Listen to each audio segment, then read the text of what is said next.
jàmm ki seen xibaaru mbatit dañu koy doore ak spectacle son et lumière bi nga xam ne waa troupe nationale Daniel Sorano ñoo koy amal samedi jile foofu la ca barab ba ñu koy dippee nag spectacle fusion boo xam ne dafay boole mboolem mbatit xeet ak waaso yi nekk ci réewu Sénégal di wane ne Sénégal benn bopp la kenn mënu ko xar ñaar.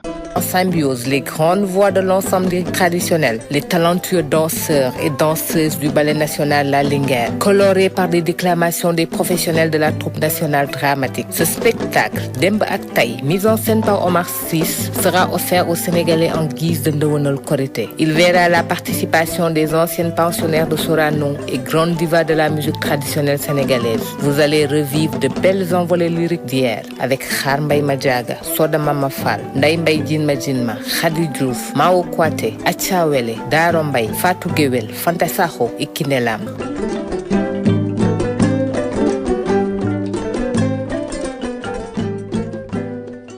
jóge ci loolu daal di wax ci ki nga xam ne moo di Luis García Montelo nekk nga xam ne moo jiite centre culturel espagnol yi nekk ci réew àddina bi yépp ñëwoon na Sénégal gi lee ngir nemmeeku Ola Cervantes bi nekk ci réewu Sénégal bi lee waaye ngir fexe daal nu mu gën a suqalee bu ko defee daal làmmiñu espagnol nekk loo xam ne dafay jëmm fii ci réew Sénégal nañ ko déglu.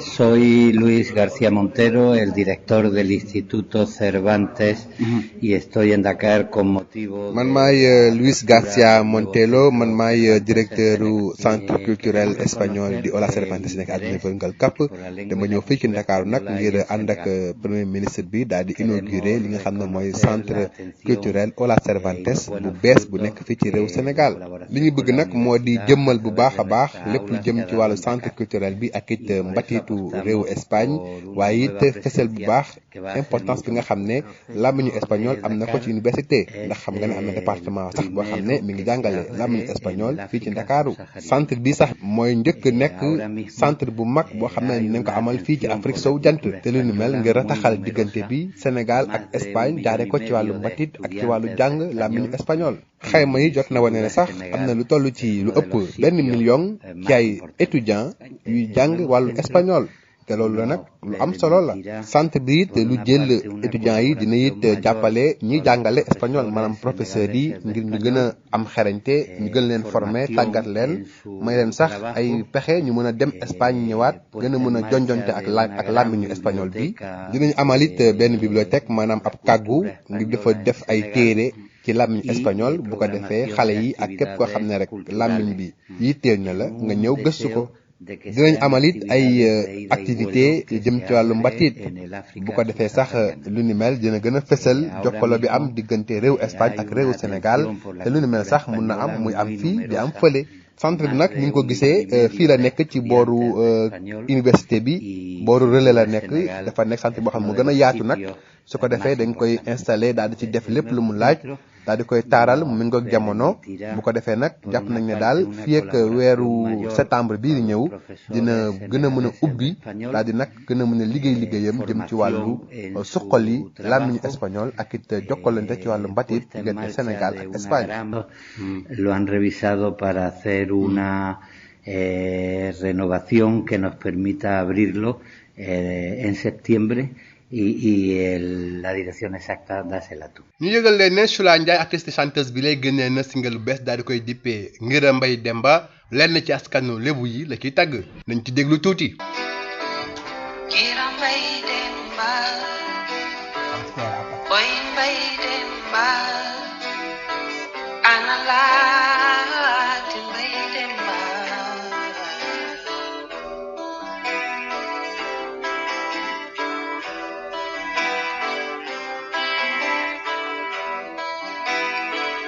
Ngira Mbay Demba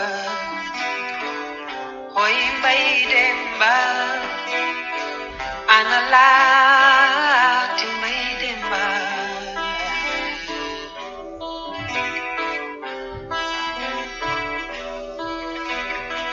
suñu naan gamal wóolu sant sa borom am na lu ko waral ki la sàkka di la sàmm ba fi nga toll tey amoo lu ko waral yàlla ni mbalam yërmandeem dooley biir la ak bitee Ma Mother Day, why do I feel this way? Dear mother, why? Smilingly she replies, listen to your ancestors. Kirambay Demba, always remember. When life seems hard and I'm not around, when you are dealt the wrong card, hope will be found. Yalla nimbalam yarmandem dole bir la arbite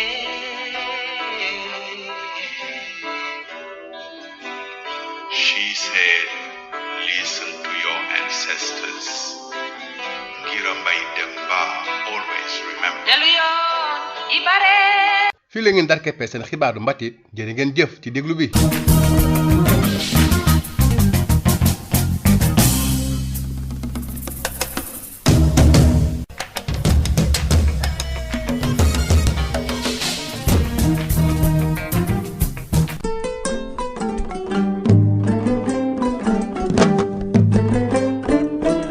Bonjour et bienvenue dans votre journal de la culture. Un journal de la culture que nous démarrons avec ce spectacle dénommé Fusion qui est prévu ce samedi au Théâtre National d'Agno Sorano, un spectacle son en lumière et qui retrace l'interculturalité, le riche patrimoine culturel du Sénégal à travers de plusieurs artistes pensionnaires de Sorano. En voici un avant-goût. En symbiose, les grandes voix de l'ensemble des traditionnels, les talentueux danseurs et danseuses du ballet national La Linguère, colorés par des déclamations des professionnels de la troupe nationale dramatique. Ce spectacle, Demba ak Tay, mis en scène par Omar Sy, sera offert aux Sénégalais en guise de Ndewenal Korité. Il verra la participation des anciennes pensionnaires de Sorano et grandes divas de la musique traditionnelle sénégalaise. Vous allez revivre de belles envolées lyriques d'hier avec Khar Mbaye Madiaga, Soda Mama Fall, Ndeye Mbaye Jinma Jinma, Khady Diouf, Mao Kouaté, Acha Wele, Daro Mbaye, Fatou Guewel, Fanta Sakho et Kiné Lam.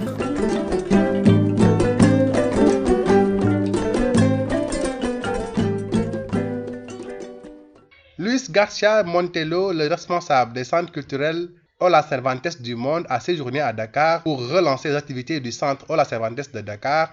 Voici un entretien que nous avons eu avec lui. Soy Luis García Montero. Je suis le directeur des Instituts Cervantes du monde et je suis à Dakar dans le cadre de l'ouverture de l'inauguration du nouveau centre, du nouveau institut de Cervantes de Dakar. Alors, ce que nous voulons, c'est reconnaître justement l'importance qu'a cet institut à Dakar, l'importance que l'espagnol représente pour l'université à Dakar et les étudiants.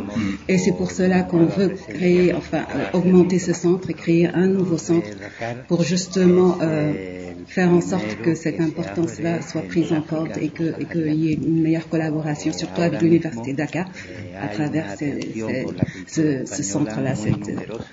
On reconnaît en fait à travers ce nouveau centre-là qu'on va faire, qu'on va ouvrir, qu'on va inaugurer et qui sera le premier institut de l'Afrique subsaharienne. À travers donc cette ouverture-là, on veut reconnaître l'importance qu'a l'espagnol au Sénégal et les relations entre l'Espagne et le Sénégal. Et on sait que d'après les études, il y a plus d'1 million d'étudiants en espagnol et le Sénégal occupe une place importante dans ce nombre d'étudiants et de personnes intéressées par l'espagnol. Donc en fait, à travers ce nouveau centre, nous voulons augmenter la collaboration qui existe déjà entre et aider les professeurs d'espagnol du Sénégal par la formation, par l'aide aux techniques et toute assistance dont ils auraient besoin pour qu'ils fassent mieux leur travail. Il y aura également une bibliothèque plus grande qui va être installée parce qu'on sait que les livres sont des vecteurs importants de savoir et de culture. Et il y aura également des activités culturelles qui vont être organisées à travers ce centre. Et ces activités culturelles ne seront pas dans un seul sens. Ils vont dans les deux sens. Ça veut dire qu'il y aura des activités culturelles d'artistes ou d'acteurs culturels d'Espagne pour le Sénégal ou vers le Sénégal et vice-versa. Donc c'est ça l'intérêt de ce nouveau centre qui va être un petit peu plus grand. Voilà. Alors donc le centre, c'est un nouveau centre, il n'est pas très loin, c'est l'avenue Cheikh Anta Diop, c'est à côté du Relais. Donc c'est un bâtiment qui n'est pas terminé, il est en travaux encore et avec la collaboration justement de la partie technique de l'Institut, ils sont en train de mettre ça aux normes pour que ça puisse être un centre culturel complet qui pourra accueillir diverses organisations et la nouvelle bibliothèque qui va y avoir aussi. Et donc ce centre se situe ici au Relais. Et voilà, ils sont venus pour inaugurer et en principe au mois de septembre le centre sera opérationnel. Et puis l'actualité de Choula Ndiaye, c'est aussi ce titre Kira Mbaye Demba qui revisite le riche patrimoine lébou à travers ses chants louanges qu'on appelle tagg au Sénégal.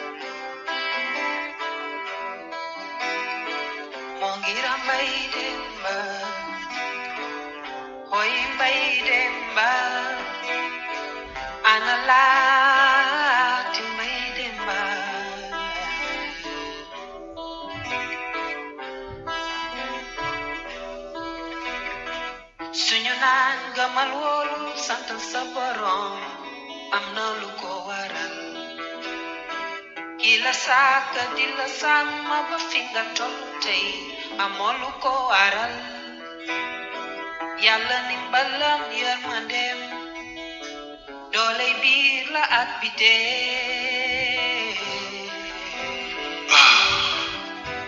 Mother Day, why do I feel this way? Dear mother, why? Smilingly she replies, listen to your ancestors.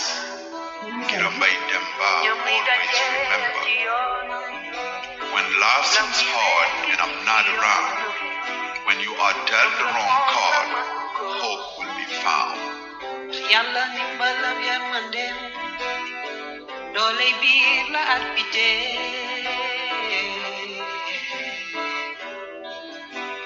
She said, listen to your ancestors. Kira Mbaye Demba, always remember. C'est la fin de votre page culture. Merci de l'avoir suivi.